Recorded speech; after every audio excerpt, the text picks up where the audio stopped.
Hello and welcome to our tutorial on farm mapping with the CropGen app. Whether you are a seasoned farmer or just beginning your journey with digital agriculture, this guide will help you make the most of our application. To get the best analytics, important advisories, and insights, the very first step is to add a farm. You can do this by adjusting the map using coordinates or simply searching for your location in the search bar.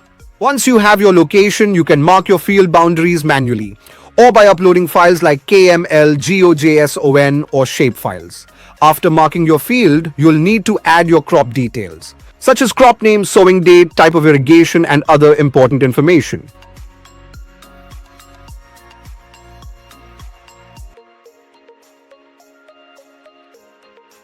When that's done, just click on Add Field. Next, select a plan according to your farming needs, proceed with the payment, and that's it. You're ready to go. You have now successfully marked your farm and can start receiving real-time analytics and satellite-based crop monitoring insights for your field. Happy farming and happy mapping with CropGen.